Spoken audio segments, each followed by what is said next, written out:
The day my grandmother's was read felt like a public execution. My older brother received majority shares in my father's expanding real estate empire. My sister inherited 2 luxury properties and a hefty investment portfolio. And me? I was handed a small sealed envelope and my grandmother's old antique locket, the one she used to wear every single day. My father didn't even try to hide his amusement. He leaned back in his chair, laughing loudly enough for the entire room to hear. "That's it? That's your big inheritance," he said. My cousin snickered. My aunt shook her head. My father added, "Maybe she left you that because she felt sorry for you." I sat there frozen, humiliated, pretending not to care. My grandmother and I had always been close, but I had never imagined this. That night, alone in my apartment, I opened the locket. Inside, tucked behind a faded photograph, was a tiny folded note. It read, "Go to London.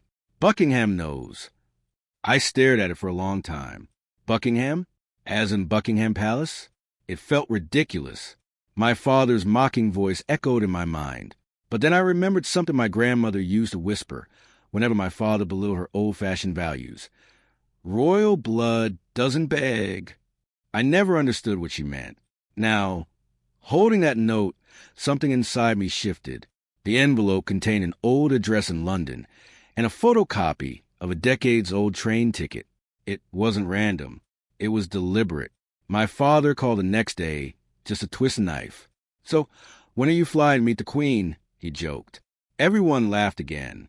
That was the moment I decided I was going, not to prove him wrong, not for revenge, but because my grandmother had never done anything without a reason. And deep down, I knew this was only the beginning. London was colder than I expected. Gray skies, historic buildings, and a sense of weight in the air. I followed the address from the envelope to an elegant, old building not far from Buckingham. My hands trembled as I approached the entrance. Before I could even explain myself, security looked at me and said, "We've been expecting you." My heart nearly stopped. My name was already on a list. I was escorted inside and seated in a private chamber adorned with portraits and crests I didn't recognize. An elderly, impeccably dressed aide entered the room and addressed me not by the surname I had grown up with, but by a different, distinctly aristocratic one. He spoke my grandmother's full birth name, a name I had never heard before. According to him, my grandmother had once belonged to a distinguished British aristocratic family. A scandal decades ago had forced her to leave quietly, relocate abroad, and live under a simplified identity. She had protected the family's reputation, and in return, certain arrangements had been made. My worthless inheritance was actually a key, proof of lineage and eligibility. I was told that my grandmother had established a private trust tied to royal-approved philanthropic work, and that I had been named successor under specific conditions. Before I could process this, the chamber door opened again. An elderly woman of remarkable poise entered, someone deeply connected to monarchy. She examined the lock in my hand and smiled gently. "Welcome home," she said. In that moment, everything changed. My grandmother hadn't left me scraps. She had left me a legacy. The truth unfolded slowly, like a carefully guarded secret finally allowed to breathe. My grandmother had not simply walked away from British aristocracy. She had chosen exile to shield both her family and her future descendants from controversy. The trust she created wasn't just financial. It was a philanthropic foundation worth millions of pounds, dedicated to education, healthcare access, and community rebuilding in underserved regions. But wealth was never the primary focus. Character was. My father had always chased status, profit, and public recognition. He rarely visited my grandmother in her later years. I was the one who sat with her for hours, listening to her stories, helping her with tea, polishing that old locket without knowing its true significance. According to the documents presented to me in London, I had been observed quietly over the years. My career choices, my volunteer work, even my refusal to fight for attention during the will reading, all of it had mattered. The inheritance required discretion, humility, and a commitment to service. If I had reacted with greed or public outrage, I would have disqualified myself automatically. My grandmother's phrase echoed in my mind again. "Royal blood doesn't beg." It meant dignity under pressure. It meant patience. The representative explained that I would become director of the trust, overseeing international initiatives and sitting on advisory boards connected to long-standing institutions. It wasn't a crown. It wasn't a throne.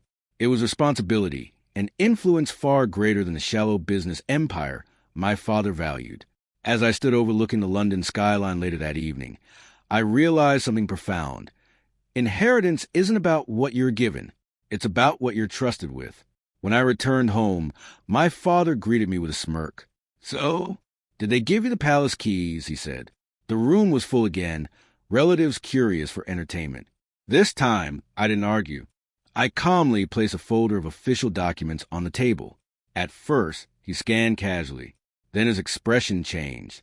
The trust valuation alone surpassed the combined worth of the properties he had boasted about for years. But what stunned him most wasn't the money. It was the endorsements, the institutional backing, the formal recognition of my role. Silence filled the room. For the first time in my life, my father didn't have a clever remark ready. He finally asked quietly, "Why you?" I answered honestly, "Because I showed up for her when it didn't benefit me." I didn't insult him. I didn't mock him back. That would have diminished everything my grandmother stood for.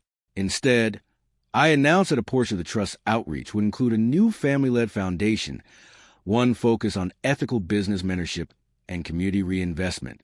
He would be welcome to contribute, but leadership would remain mine. This wasn't revenge. It was balance.